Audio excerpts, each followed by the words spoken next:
Hey everyone, welcome to the Redefining HR podcast. I am your host, Lars Schmidt, and today I am really excited to be joined by the head of people for Thumbtack, Jelena Djordjevic. We're going to get into her career outside of HR and inside of HR and really dig into some of the programs and initiatives that they're driving at Thumbtack.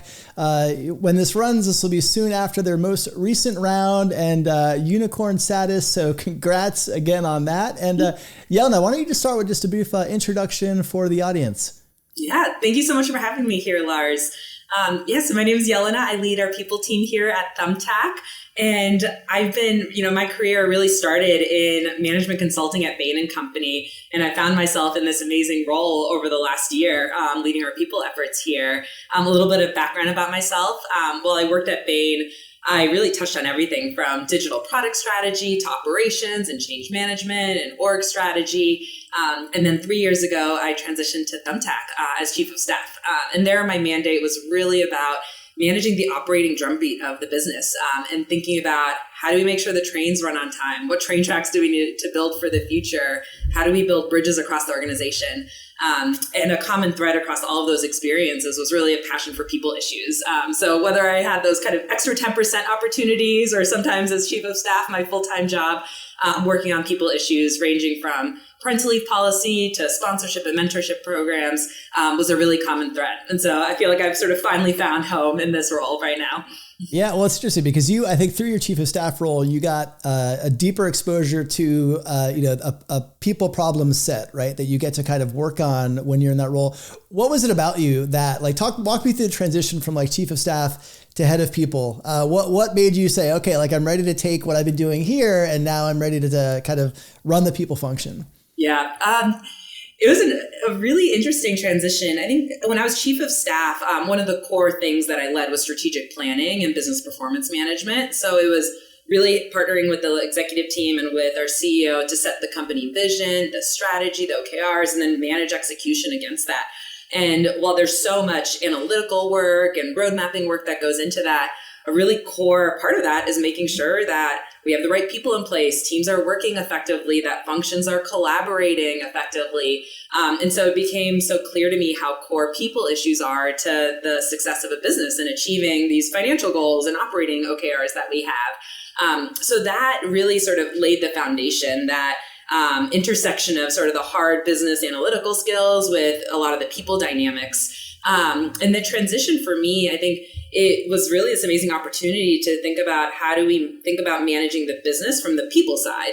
And some of those questions of, do we have the right talent in place? Are we thinking long-term about how to translate our business strategy into a people strategy?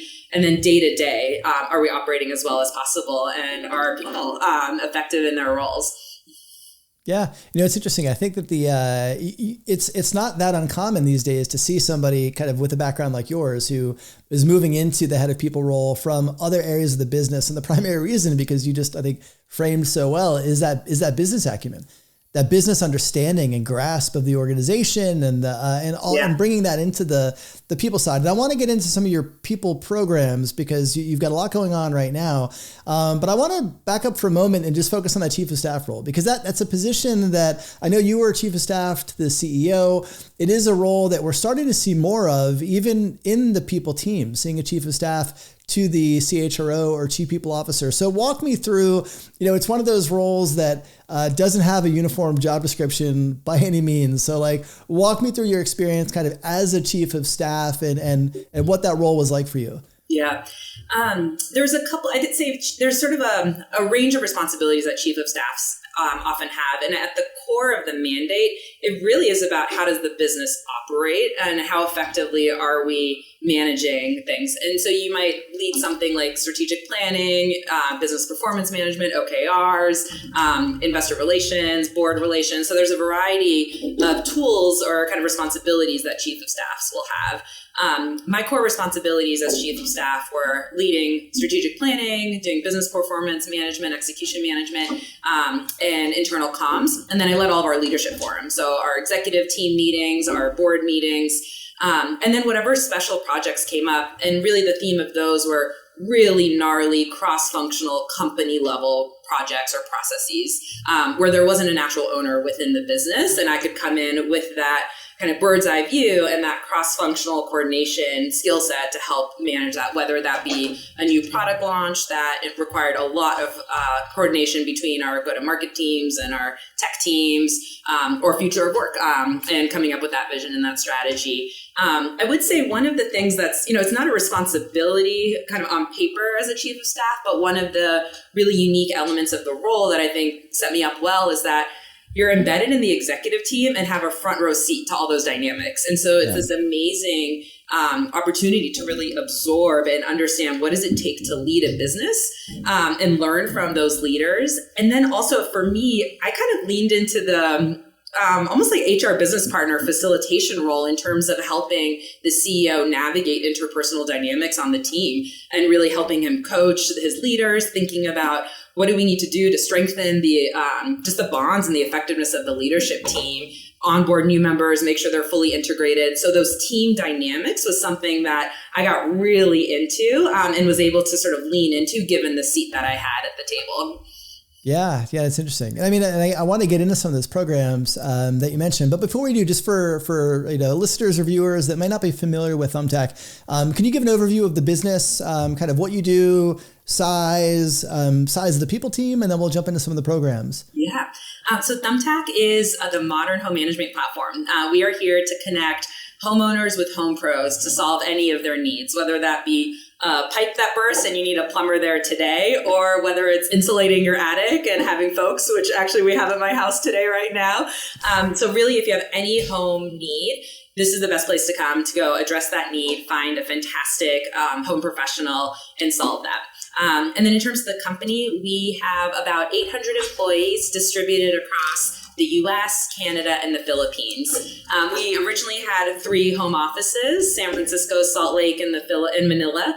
We added Toronto when we acquired a business there. Naturally, that has all changed going into a distributed workforce with Future of Work. And our people team is about 60 people right now. Got it.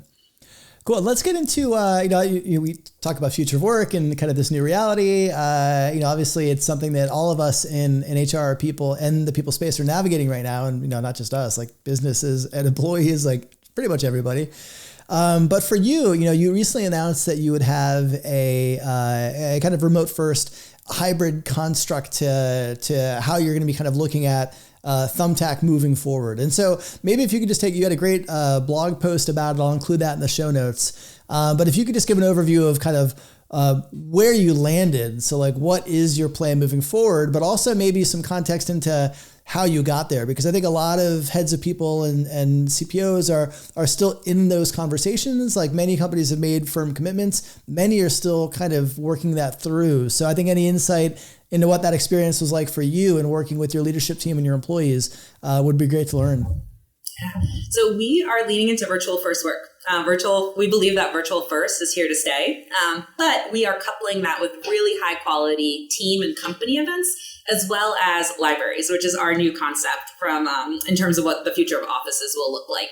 So at Thumbtack, we are solving for 3 design principles that really colored the model, and I'll talk through kind of how we got there.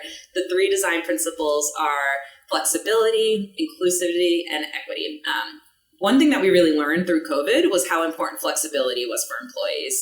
During the height of COVID, it was giving them flexibility to go move to their support network, to go across the country, whatever they needed to sort of set themselves up for success personally and professionally.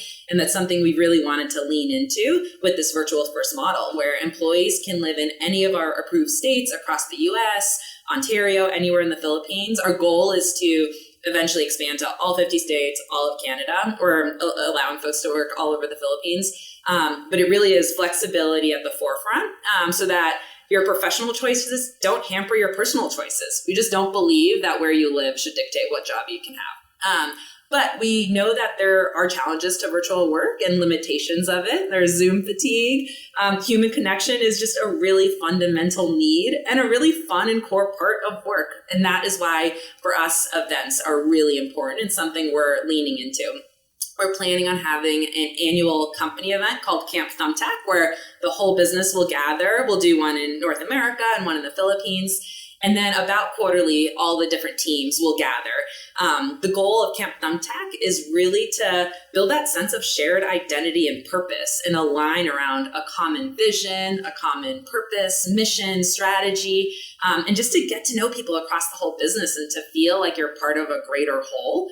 And then team events are all about building strong relationships at the team level so that when we go back to virtual work, you've got tight bonds, you can collaborate effectively, and you just love your coworkers.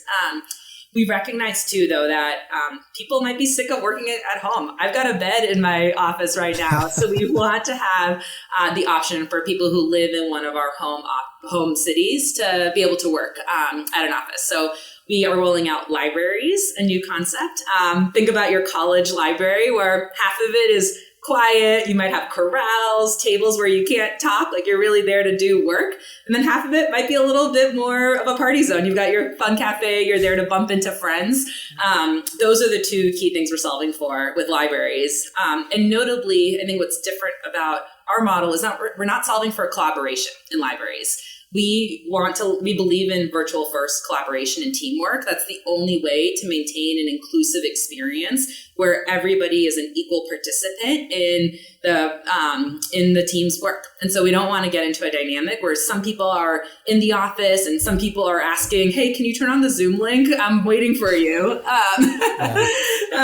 So that's kind of where our model netted out and what our vision is.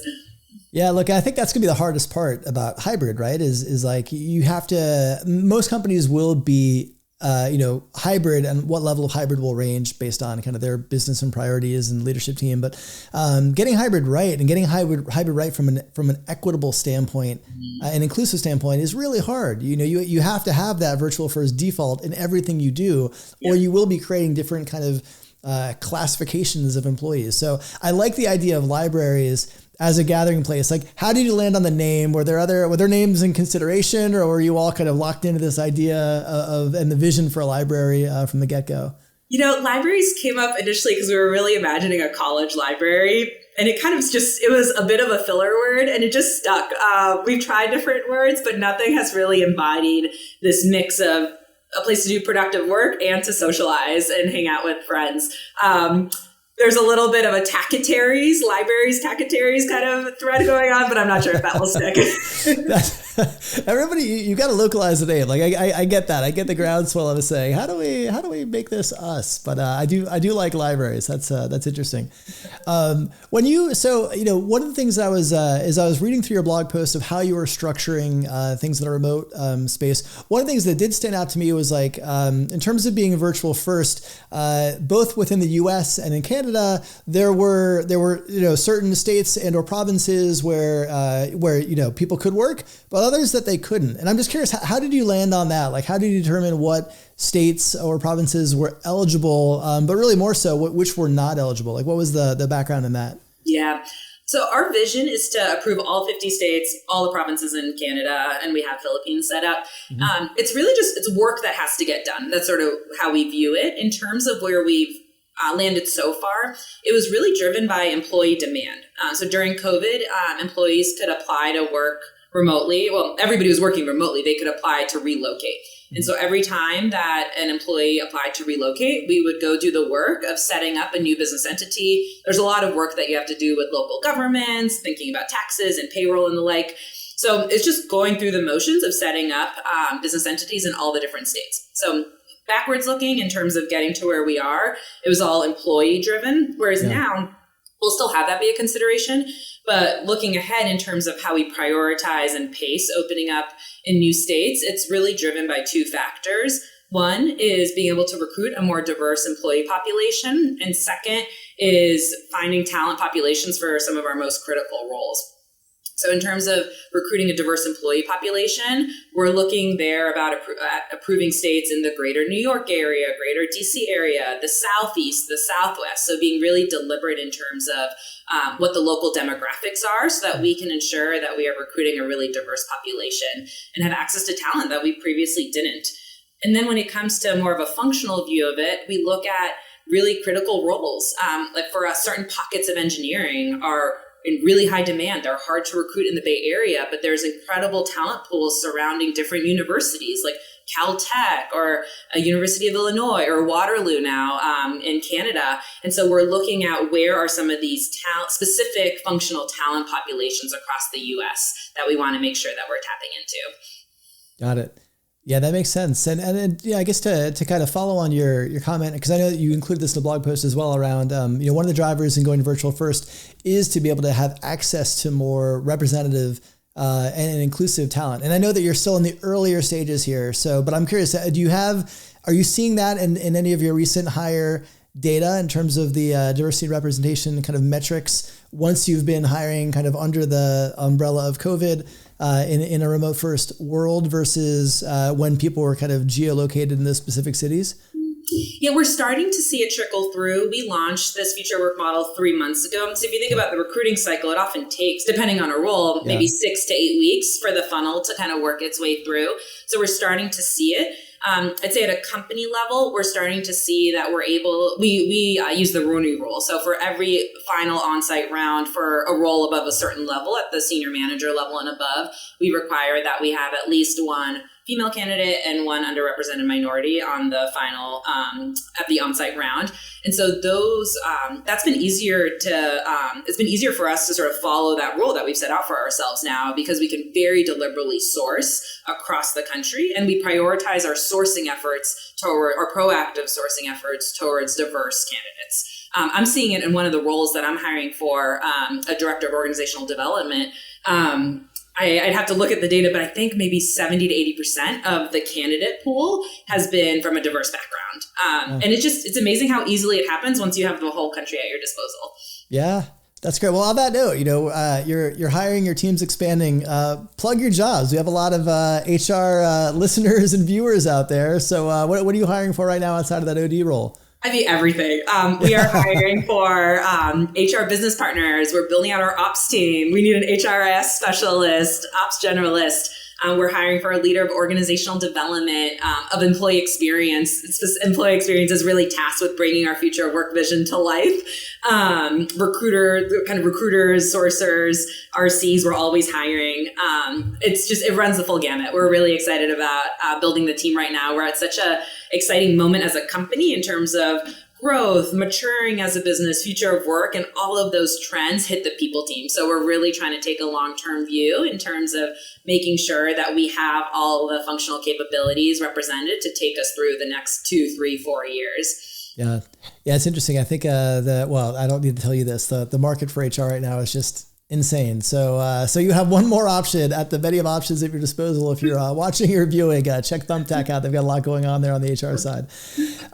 Let's kind of shift a bit from the virtual first structure and talk a little bit about mental health and wellness, because I know that's another topic that's important to you, and you've driven some of the initiatives at Thumbtack around. One which I found really interesting was creating a summer week off, basically, where rather than, you nailed one of the challenges I think that a lot of organizations have when they have, flex work or different, extra day off or something where they're not synced.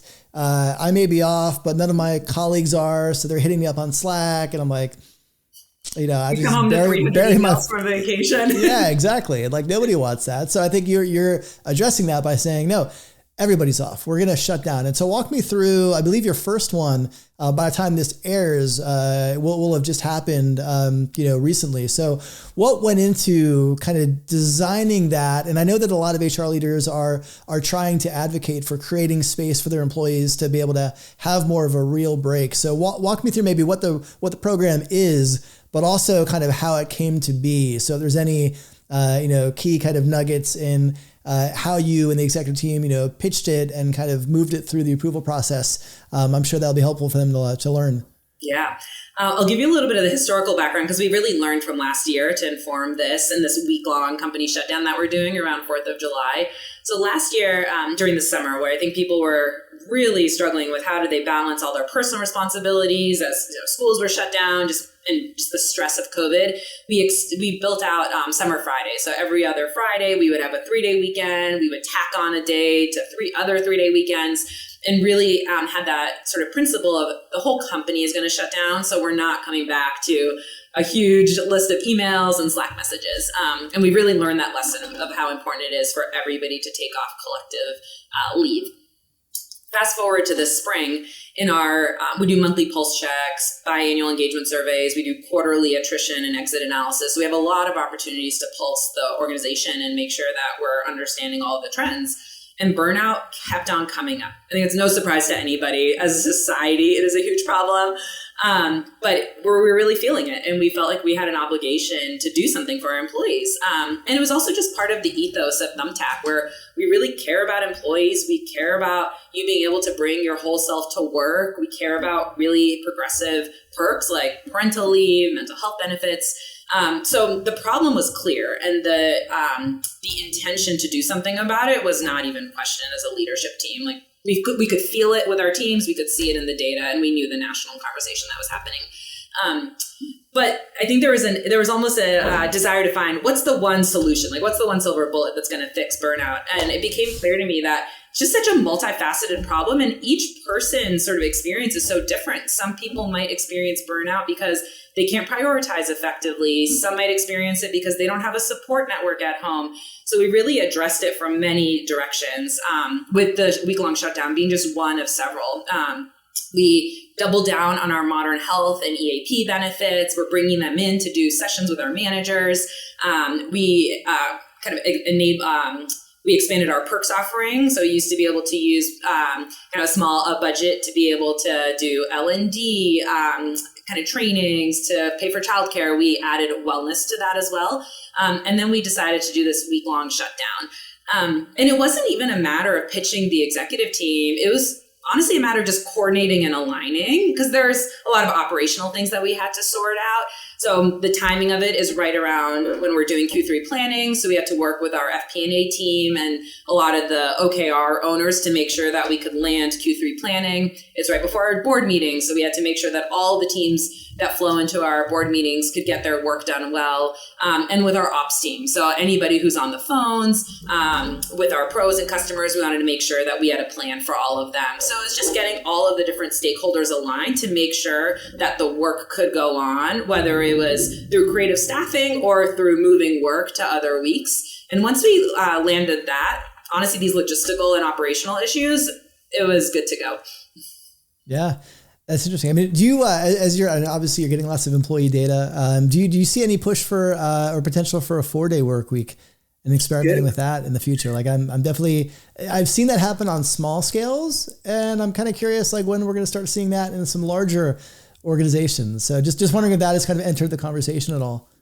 It's entering the conversation. I'm really curious to see how it plays out over the next 6 to 12 months. I really believe in identifying what's the core problem that we're solving, getting to the root cause, and making sure that the solution addresses that. And I think we're at an interesting time where we're starting to get into this recovery mode post-COVID. And so there's certain solutions that are really appropriate for that. To me, the 4-day work week really should be about addressing the construct of how we approach work in corporate America and globally. And so that's where I'm hesitant to, push make a decision about it yet. I really want to see what problem is that actually solving. What we are doing that is a little bit similar is rolling out common working norms and collaborative hours.